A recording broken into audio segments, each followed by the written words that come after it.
Yo, what up everybody? This is your boy Fitzmonk TV here, aka G1133, and I want to welcome you guys back to the Legit Shoot podcast here with your Smackdown Live review and results for December 13th, 2019. Funny thing, man, is I've been sitting here for like 30 minutes trying to record this, and I keep messing up, or just like, it's hard.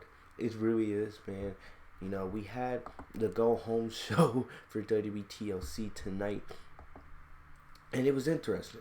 The show wasn't good, nor was it bad. It was in between. Nothing special really happened. There was a couple of really good segments that I enjoyed, but nothing really special happened tonight on the show. If you were excited for TLC, the show, didn't really do anything to hype your excitement. If you were not excited, the show didn't really do anything to not make you want to show any less, in my opinion. That's the way I feel.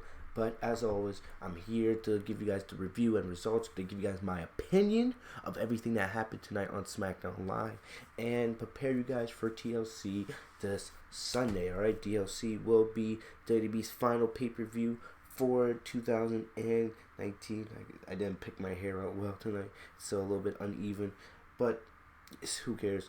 But TLC is this Sunday, so the way it's gonna go for my subscribers, you guys are new to the channel, as always, you guys are new to the podcast, support by commenting, and subscribing, as always, man. But the way it's gonna go this weekend is you guys get your SmackDown Live review tonight. If you guys haven't already, check out the Monday Night Raw review from Monday, where we discuss Seth Rollins' heel turn in depth. We have this weekend, we have My Hero Academia Season 4 Episode 8, I believe. So make sure you guys subscribe for that. And we also have Dr. Stone, the Season 1 finale. So make sure you guys subscribe so you guys get all those videos. And this Sunday, the big one, we have WWE TLC. I will be doing a review of the show right here on Fitzmonk TV, live streaming right after the final bell rings at WWE TLC. So make sure you guys are here for that. Alright, as always, guys, you guys can follow me down in the description box. Follow me on Twitter, Snapchat, Instagram. I will be live tweeting during WWE TLC. So you guys want to talk some wrestling, you guys want to talk what's going on, get my thoughts before the review, before the podcast goes up. You guys know how to get in touch with me on social media. Alright, thank you guys for everything. But let's get into the review. So WWE TLC is this Sunday. Alright, and this is probably not going to be a very long SmackDown Live review, but either way, we had, the show start off with Baron Corbin and Dolph Ziggler. So excited, man. You guys can see the excitement coming out of my voice. I'm so excited to hear Baron Corbin and Dolph Ziggler again. They've been doing this for like 6 weeks now, and I'm so over it. I don't care about the Roman Reigns and Baron Corbin feud at all. I still don't know. They've been feuding for nearly 2 months. I still have no idea what the hell they are feuding over. No idea whatsoever. But still, man, they start off the show with these two punks. Basically, the biggest single in the SmackDown Live this week was how would Roman Reigns respond to the dog food incident from last week. We heard all week rumors of Roman Reigns being ready to be unhinged going into this show, unhinged going to TLC, as he would be looking to get revenge on Corbin and on Ziggler for humiliating him in front of the world last week. And we found out on WWE Backstage this week when Baron Corbin was being interviewed by Punk, Renee Young, Booker T, Paige, etc., that Vince McMahon wanted 100% real dog food. So that must have been an interesting night for Roman Reigns afterwards. Taking a little shower and getting all that dog food out of him. Wouldn't be surprised if he still had a little bit in that hair of his. But in terms of Roman Reigns, we're hearing rumors that the main event for WWE TLC right now is slated to be Reigns versus Corbin. I disagree. I don't think this should be the main event for WWE TLC. All right. I would say, in my opinion, I would much rather it be either Bray Wyatt or The Miz, or Becky and Shawn versus the Kubaki Warriors in their TLC match. Why the hell would Roman and Baron Corbin be the main event when I still have zero clue over what they're fighting over? I have no idea what they're fighting over. It makes no sense to me. But yet they want this to be the main event for TLC. The dog food incident, if you know, I laughed. I never thought, it would be the main event of TLC. I didn't. It didn't make sense to me at all. But still, WWE, it's the Roman agenda.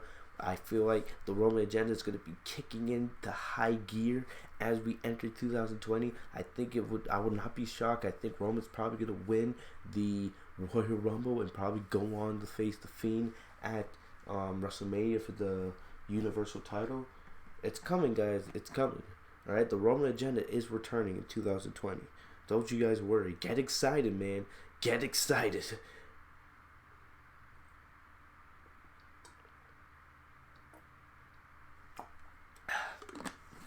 Just had to get some nice little Roman Reigns fluid into my body. But anyway, I will say this. I think I said this on last week's SmackDown Live review as well. The way Roman Reigns was booked last week was perfectly. You had Roman Reigns do a really good promo. It was backstage with, I don't remember who it was, but it was straight to the point. He had his bullet points. He went boom, boom, boom. He said what he needed to do, and he was done. He came out. He got humiliated by the heels. He got beaten down really badly. And that's the way Roman Reigns should have been booked for years. For years, you wanted Roman Reigns to be viewed as the big dog in the WWE, the number one star. And we never accepted it because we felt like Roman was being shoved down our throats. Right? So now with Roman Reigns, now you're booking him in the manner that we always thought he should be. Instead of pushing him down our throats, he's being beat down, embarrassed, flooded with dog food, all this other crap all over him, and then you make the fans sympathize for him, and then that's going to make the fans want to cheer for Roman and make the fans want to see Roman win and beat these opponents and come back on top, get his revenge, etc., etc. That's how you build an organic babyface. Look what they're doing with Kevin Owens, alright? He's getting his ass beat by AOP. And Kevin Owens is over before. Now we want to see Kevin Owens get his payback on Seth Rollins and AOP more than ever. Seth Rollins, another perfect example. In 2018, he was booked like the best babyface in the company. He was booked the way a babyface should be. But then in 2019, they tried to shove him down our throats, with the whole Brock Lesnar situation, the Baron Corbin feud, and then the massacre with Bray Wyatt. You try to push him down our throats, and the fans had enough. And then that forced WWE, instead of having Seth Rollins be the number one babyface that they wanted so badly, it forced WWE to have to now turn Seth Rollins heel. And now Seth has to reinvent himself, and maybe one day Seth will be a babyface again, but for now he has to be a heel. There's no ands, if, or buts about it. Alright? If Roman was booked the way he was last week all along, maybe the fans would accept Roman. Maybe the fans would have had to, or WWE and Vince would have had to rely on a leukemia disease, turn that into a storyline to get Roman Reigns sympathy and get him more over with the fans. Alright? But hey, I'm just a podcaster on YouTube that doesn't know what the hell he's talking about, right? Am I right, guys? Really? But still, yes, Roman Reigns, he's getting more organic cheers. Even though I do still hear boos, I feel like most of those cheers are going to go away come WrestleMania, come Royal Rumble time. But we'll deal with that when we get there. And I'll tell you guys, when it happens, I was right, you guys were wrong. But, I disagree with Roman and Corbin being the main event for TLC. Like I said, it should be either Miz and Bray Wyatt or Becky and Charlotte versus the Kubaki Warriors. But yes, Corbin and Ziggler, they came out, they started the show, and they were talking all this garbage, all this wreck about how what they did to Roman Reigns last week. All right, and the New Day came out. Kofi and Big E, who are friends with Roman Reigns backstage, they came out to defend Roman. And basically, Corbin, I can't stand Corbin most of the time, and Corbin was talking about on backstage how, he loves being a bad guy because he knows how those boos are real boos. He knows that he's doing his job correctly, and he relishes in it. He relishes in the hate that he gets from WWE fans, because Baron Corbin actually has legit, go away heat. He's one of the only guys. Him, Lana, Bobby Trashley. He's on a short list of people that have authentic, real go away heat. But he had a funny line here, pretty funny line. He said, "What do we have here? Look, guys, we have magic. We're talking about magic. Kofi, let's talk about the magic it was when you lost your WWE Championship to Brock Lesnar in 7 seconds. All right, Baron Corbin, you want to talk about stat, but weren't you the guy who one of the only guys in WWE history to fail his Money in the Bank cash-in to Jinder fucking Mahal? Are you kidding me right now? I'm sorry, Baron, you are in no position to be talking. Just saying. But Kofi was explaining, saying, I lost, but yes, I won the WWE Championship at WrestleMania. I defended the title for 6 months, 180 days, and the whole time I was a fighting champion, and I did my best. Which is all facts. And Kofi was like, even after I lost, I picked my head up, brushed myself off, kept moving, and look at me now. I'm even better, and I'm once again the tag team champion with Big E, which is all facts. But either way, this dialogue didn't make any sense to me because, first of all, I was thinking in the back of my head, why? I understand the New Day, they're baby faces, and they're trying to be the big mans. They're trying to stick up for Roman Reigns, stick up for their friend, their mentor. You guys understand what I mean? But in our way, why are Kofi Kingston and Big E so busy with Corbin and Ziggler when they have to worry about defending their tag team titles against the Revival this Sunday at TLC? Like, I didn't understand that at all. But, still, these two teams just go back and forth, and eventually they booked for the main event of the show that we would be getting Corbin and Kofi Kingston 1-on-1. Whatever, not going to say I was excited for this match at all because I wasn't, but we'll talk about that a little bit later on in the podcast.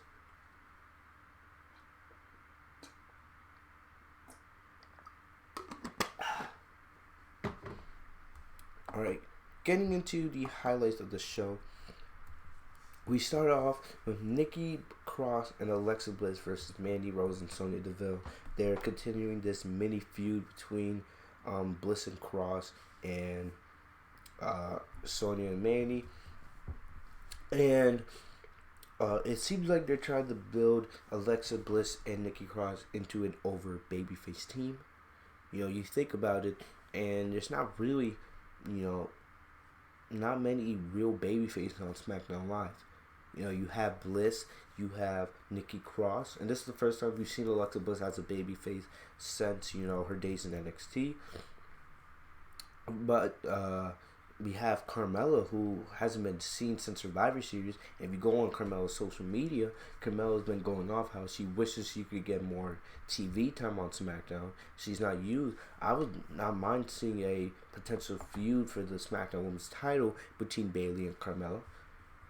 I feel like Carmella's not bad in the ring, and she's not bad on the mic. I feel like she could hold her own against Sasha and Bayley. I kind of been waiting to see that. Plus, we are getting Bayley versus Lacey Evans at TLC. Even though I have to say, what the hell did Lacey Evans do to deserve a SmackDown Live Championship opportunity? She did nothing. What has Lacey Evans done since she got moved to SmackDown Live in the draft? Nothing. She's had what 2 or 3 jobber matches with local competition, absolute garbage. You know, people that WWE hired from the local Walmart, right? You know, she's had local enhancement matches, and what she was like. What was she the first one eliminated in the Survivor Series 5-on-5 match? 5v5v5 match between Raw, SmackDown, and NXT. Wasn't that the case? Correct me if I'm wrong in the comment section, but you guys understand what I'm saying. What has Lacey Evans done? I don't even think she won a number 1 contenders match. Like, they just gave her the number 1 contenders, position just because. It makes no sense to me. I know it's coming. I think we can all agree. I don't think Lacey Evans is gonna beat Bayley. Because I think they're saving Bayley for Sasha Banks at WrestleMania, WrestleMania is only about 4 months away. WrestleMania will be here before we know it.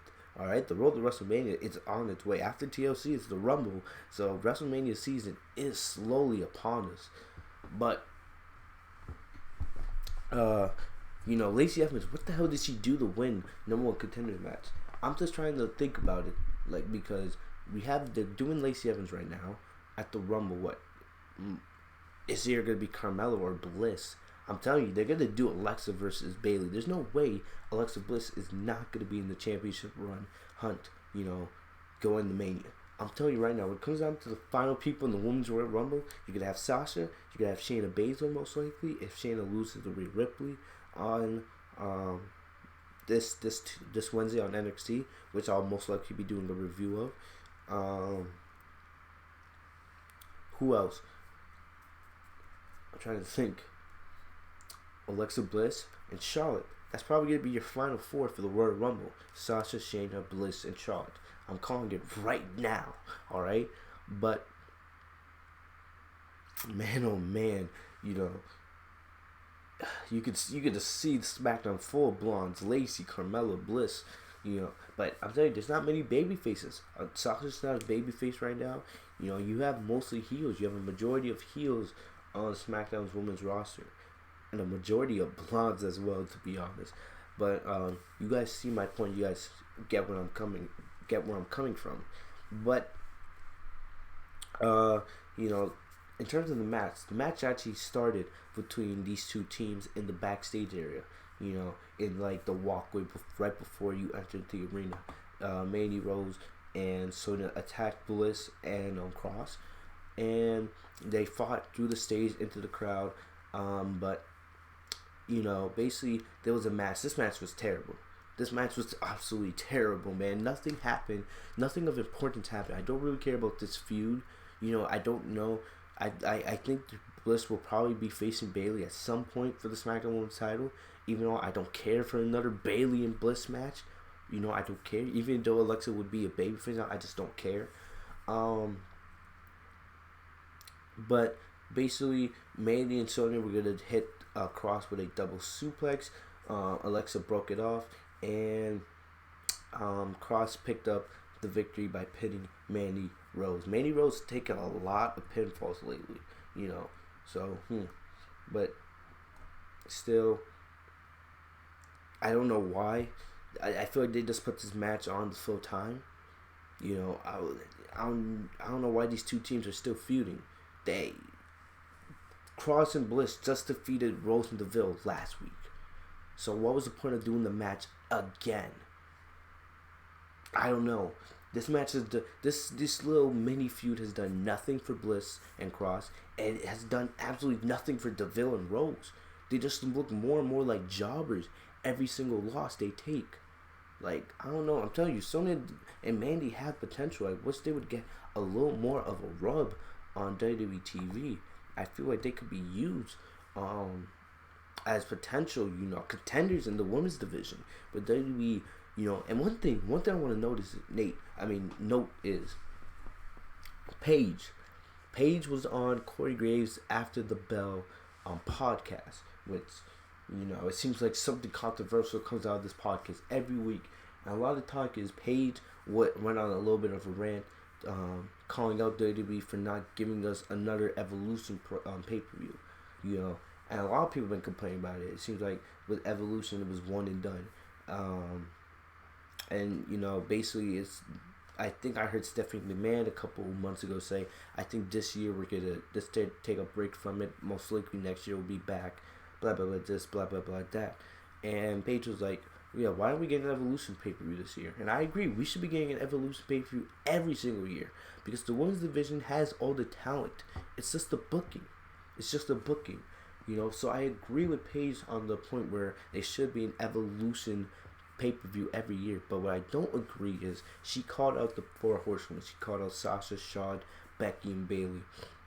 She called out saying, and this is more WWE than them, but she said WWE has always been, you know, booking the women's division behind those four ladies. And let's be honest, Sasha, Bayley, Becky, and Charlotte, they are the face of the WWE's women's division.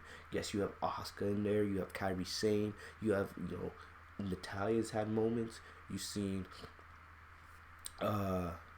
Alexa Bliss has had plenty of moments. Nia Jax, when she was healthy, was involved. And even Nikki Cross has been involved a little bit there. But, you know, Paige calling up the four horsewomen, saying it's always about them. Look, Sasha, Bayley, Becky, and Charlotte, they are the faces of the four horsewomen. They're the ones who, in my opinion, started the women's revolution. Alright? Yes, Paige, and you know, you can put your Nikki Bellas and Brie Bellas in there, but those four really put WWE's women's wrestling on the map. Alright? They really did. And that was more done with Sasha and Bayley when they had the best women's match of all time at NXT TakeOver Brooklyn. But Paige out here complaining, whining, you know, saying all this crap about, you know, they're saying, how many people have Sasha Banks put over? And I rant about this all the time because I have to remind you, sheep, of the facts. How many people has Sasha Banks put over in the past 4 years? Sasha, yes, she's arguably one of the faces of the women's division, up there with the rest of the four horsewomen. But how many, you know, Sasha has not had a title reign longer than 30 days. Her tag team championship reign with Bayley lasted barely a little over 2 months. Because Sasha's been putting over people for months. Sasha's put over every single member of the four horsewomen at some point. It was Bayley back in NXT. She put Charlotte over multiple times during their summer feud of 2016. And she just put Becky over earlier this year. Nobody's really put Sasha over. Nobody has. Sasha's not been doing it all for herself. But yet people think, oh yes, Sasha and the rest of the four horsemen, they're the ones, you know, they're the only ones in this division that get any purpose. Yes, those four are the stars in the women's division. And I will also agree with Paige with this. WWE has been just doing a revolving door of storylines between those four. I would love to see some other women get involved and, you know, challenge these women a little bit more. Like I always say, I think Sonya has so much potential. Sonya has the potential to be a future women's champion. Ember Moon has the potential to be a women's champion. You know, Liv Morgan, when she comes back, I think she has the potential to be a women's champion. Alright, there's a lot of women superstars that I think have what it takes. And yes, I agree, more women deserve the chance. But I'm not going to sit here and say that the four horsewomen are the problem of the women's division. Yes, WWE, they've done a revolving door. How many times have we seen Charlotte versus Becky? Alright? How many times have we seen, you know, a Charlotte versus Sasha? Alright?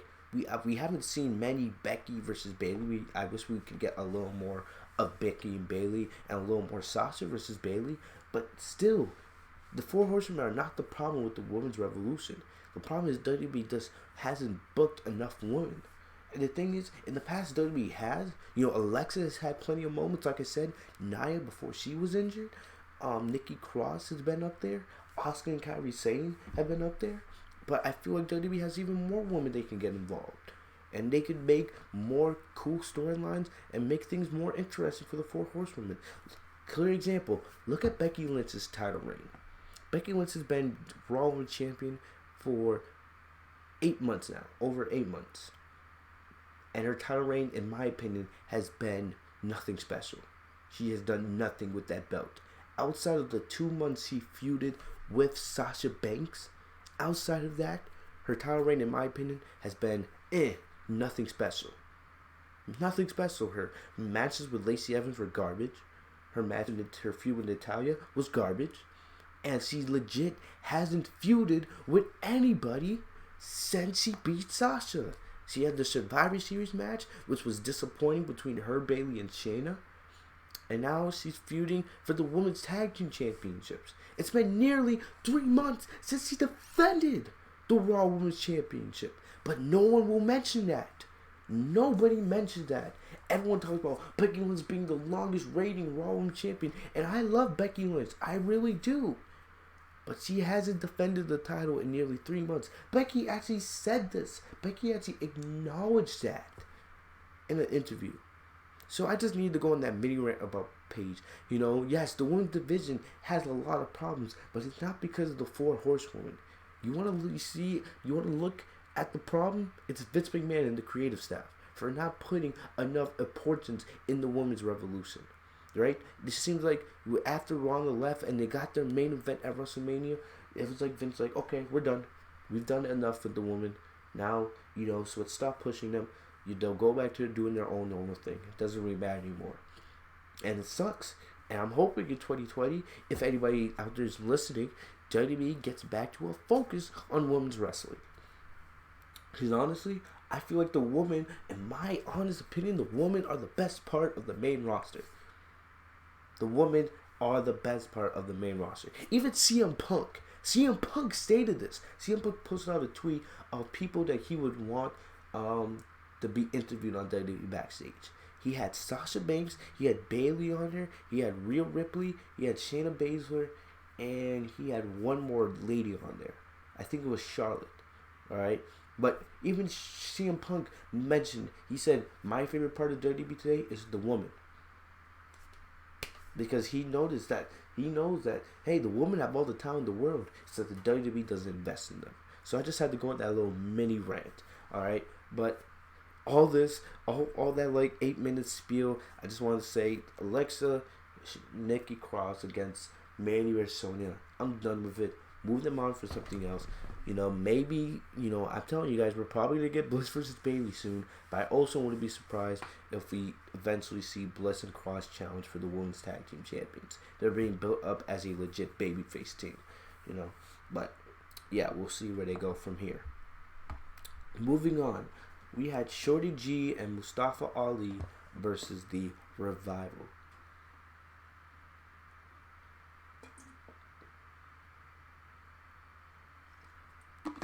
Man, this water is really good.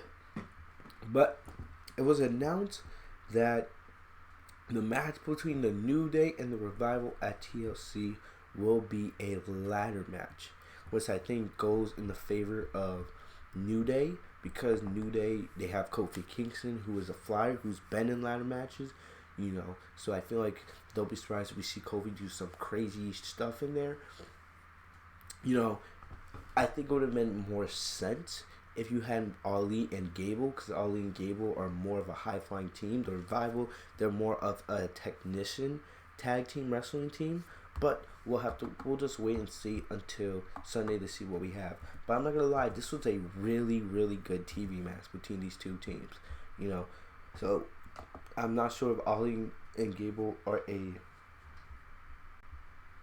don't know if they're a legit tag team going forward. Right now they've been tag teaming for the last couple months, but this was a really, really good match between these two teams. But we all knew the Revival had to win this match because they need to look strong going up against the New Day this Sunday.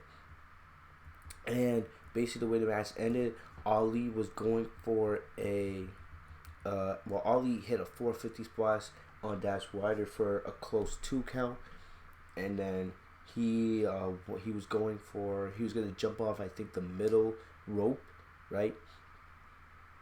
And as Ali jumped off the middle rope, he got hit with a beautiful looking shadow machine out of nowhere for the win. So this was a really good tag team match, and it makes the Revival look strong going into the tag team match this Sunday. We'll just have to wait and see if the match is actually any good. I think the match, because New Day and Revival, they've had good matches. It's just that this is a ladder match, so it's going to be interesting to see what they do. I could definitely see them maybe potentially seeing a final midnight hour or a shadow machine on a ladder, but we'll have to wait and see. But I think going into the ladder match, I think the New Day definitely have the advantage. Moving on, alright, we had Dana Brooke versus Bayley.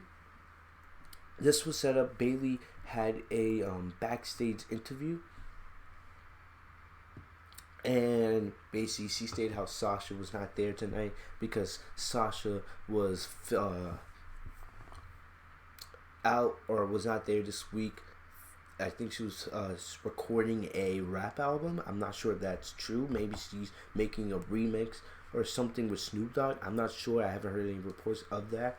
But, it was kind of sad because, I love seeing the best female wrestler in the world every single week. And she wasn't there this week, but it is what it is. But basically she talked about how, she doesn't care that Lacey Evans is a mom or a Marine. All she cares about is herself and being the SmackDown Women's Champion, and how she's going to dispose of her at TLC. Good interview by Bayley. But basically, the best part of this, and probably the best part of the entire night, well, maybe the second best part of the night, is we had Elias. He was sitting with Dana Brooke. Dana Brooke's been chilling a lot with Elias, even though Elias should know that Dana Brooke has a dinner date planned with Batista in the future. But Elias was playing his guitar, and then Elias said that he had a Christmas song for Bayley, and I absolutely love this, man. Love this. And this was hilarious. I'm going to play it real quick. I have it loaded up on my phone. This Christmas song it was funny as hell, so I'm going to play it. And I thought as a gift, I would give you a song.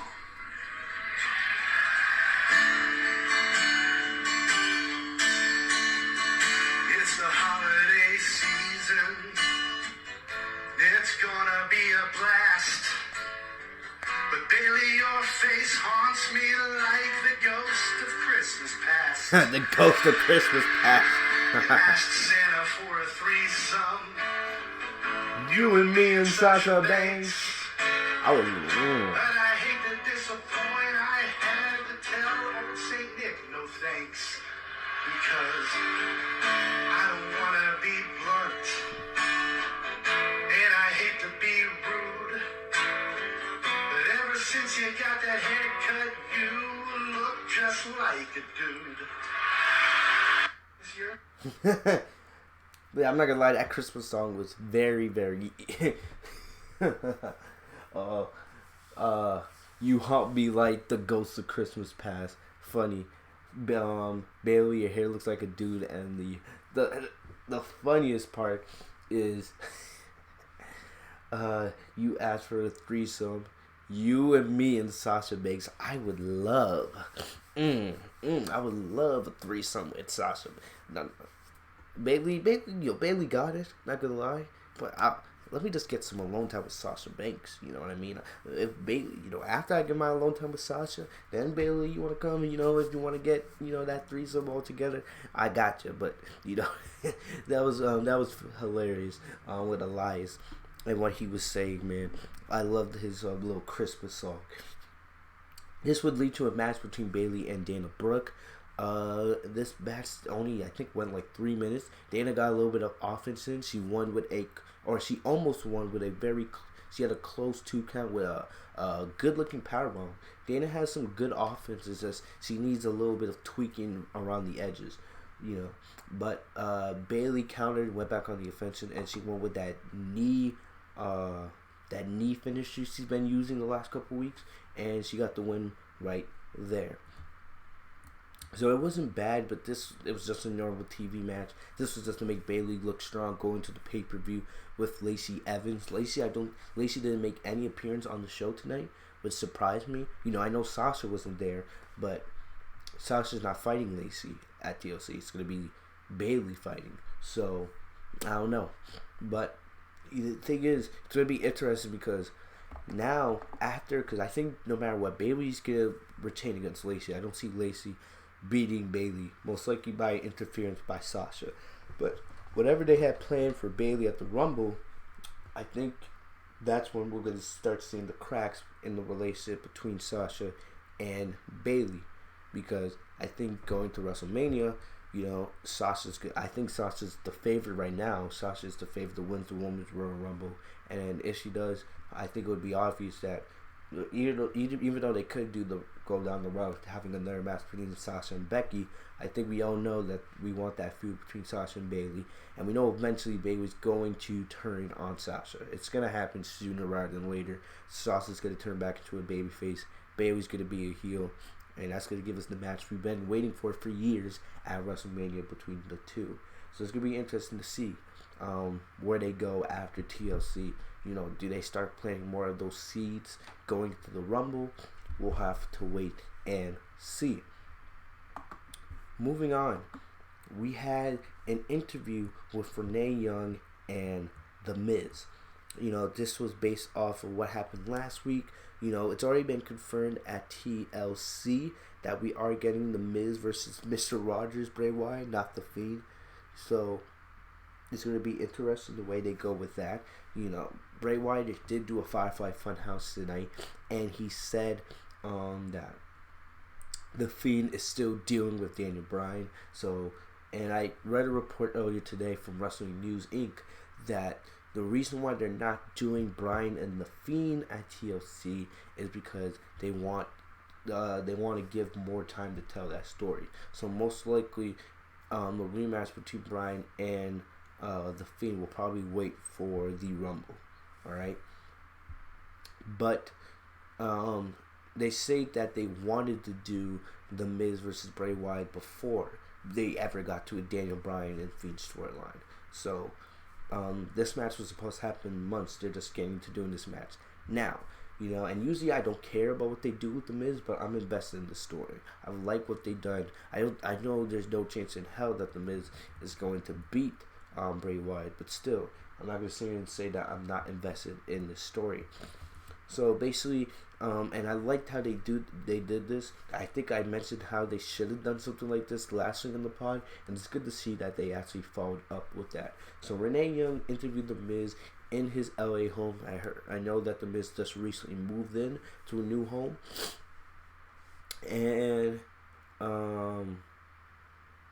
and Renee Young asked him why he had taken such an interest in the whereabouts of Daniel Bryan, because we know, and this was a good question, because we know Miz and Bryan, they don't like each other. They've had history. They've had one of the craziest rivalries of the modern day era.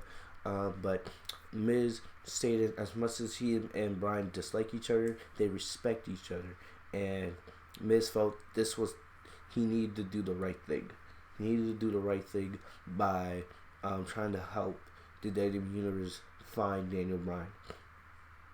Miz also says that as much as he loves WWE, as much as he loves WWE, family is the most important thing to him, and he says Bray Wyatt went over the line, and he doesn't care, about the feed. He doesn't care about Bray Wyatt. He says, the second you bested my family, all bets are off, and I'm going to do whatever it takes to defend my family's honor. And then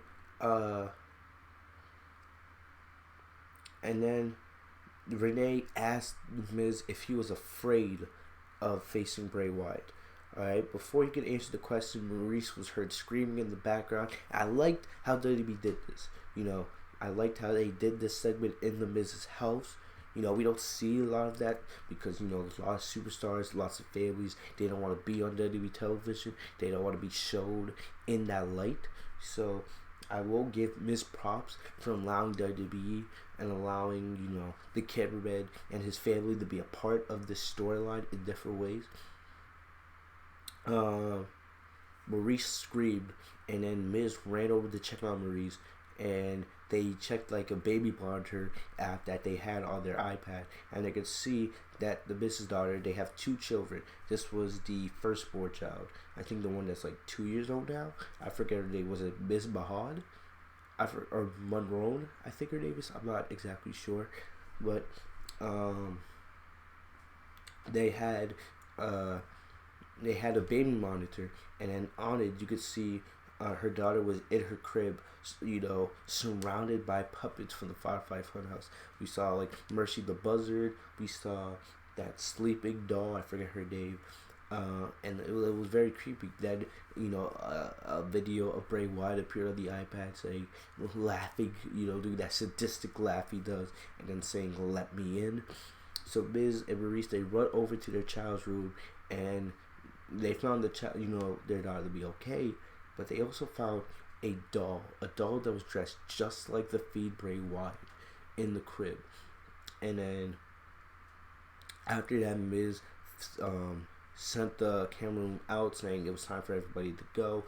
Right after that, a new Firefly Funhouse episode appeared where Wyatt talked about family and how he once had a family, and how he was going to teach the Miz not to feel love, just like he doesn't feel pain anymore. So we're getting a little bit more of an insight into the Fiend's mindset and into the Fiend's character. Bray's saying that he's learned not to feel hurt or not to feel pain. So I guess that's they explain why the Fiend is able to kick out at 1 to like 1,000,000 curb stomps and stuff like that. So, you know, Wyatt has offered to show the Miz how to not feel love. I find it to be very interesting, and we'll have to wait and see, you know, what direction they're going to this Sunday. So this segment was done very well. I appreciate the Miz and his family allowing themselves to be put in this setting where, you know, they allowed WWE crewmen in their house. They allowed their kids to be a part of this segment and be a part of this storyline, you know. So very good job by WWE and the Miz's family. I appreciate that. You know, that's what's called stepping up for your company, stepping up to tell a good story. You know, because his daughter's like, what, 2 years old now? You know, and she probably has no idea about what the Miz does. Alright, so to her, this is all fun and games probably. So for them to do that, for Miz to feel comfortable enough to, you know, do that, put his family in that, you know, in that setting, I gotta give my props to Miz. So it's gonna be very interesting to see, because we gotta remember this is a non-title match. This gonna be a straight up fight between the Miz and Bray Wyatt. You know, they stated the Fiend is off. Bray Wyatt said the Fiend is off, still dealing with Daniel Bryan. So this Sunday it's gonna be Bray Wyatt, Mr. Rogers Bray Wyatt up against the Miz. So it's gonna be very interesting. I'm excited. You know, I still think there's a chance that we see Daniel Bryan get involved this Sunday, this new look, or, you know, whatever the Fiend did to Daniel Bryan. I feel like we could see him this Sunday at TLC. It's going to be very interesting. We'll just have to wait and see. But I like the way they booked this storyline over the last couple weeks, and I think this Sunday will be very interesting. Something I'm actually going to be looking at very closely at TLC. Alright, so we had a backstage segment between Heavy Machinery versus Shinsuke Nakamura and Cesaro that set up this match. So basically, Otis and Tucker had like Christmas presents in a way, and they had a Christmas present for the Miz.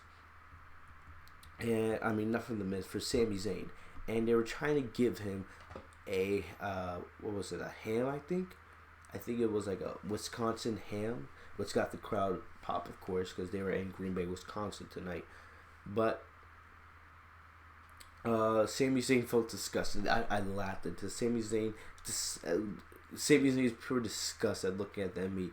He was like, you know, I'm a vegan, right? You know, just looking at this poor processed meat that that came from a slaughtered animal that was in suffering. You should be ashamed of yourselves. You know, I feel not only disgusted, but I feel insulted. And Cesaro came over. Actually, Otis tried to apologize. She was like, I'm sorry that I did this. I completely forgot that you were vegan." So Cesaro comes over and he just slaps the hand to the ground. Just straight slaps the whole thing on the ground. Just wasted. It's wasted food, unfortunately, but it was just hilarious. Slaps it to the ground, which set up this match between these two teams. This was a good match.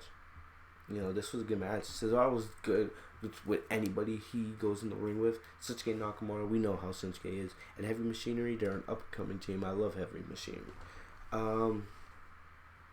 But this was a good match. It didn't really mean anything in the long run. This was just another match to fill time. Shinsuke Nakamura, he hasn't defended the IC title, I think, since he did against Roman Reigns, which was well over a month ago.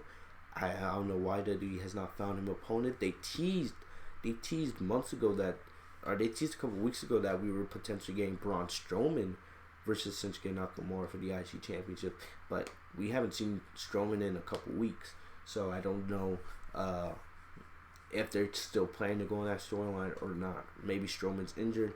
I don't know. But this was a bad match. It just didn't really do anything in the grand scheme of things.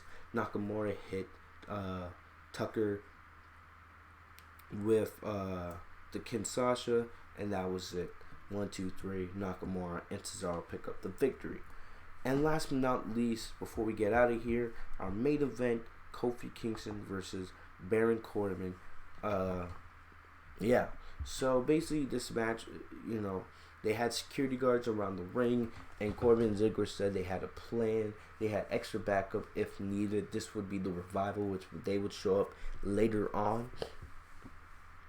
But basically, the match, it wasn't anything special. Near the end, Ziggler got himself injected by trying to, he got caught by the referee trying to attack Kofi Kingston. So he got tossed and then tried to leave the ring, but then he came back to attack Big E.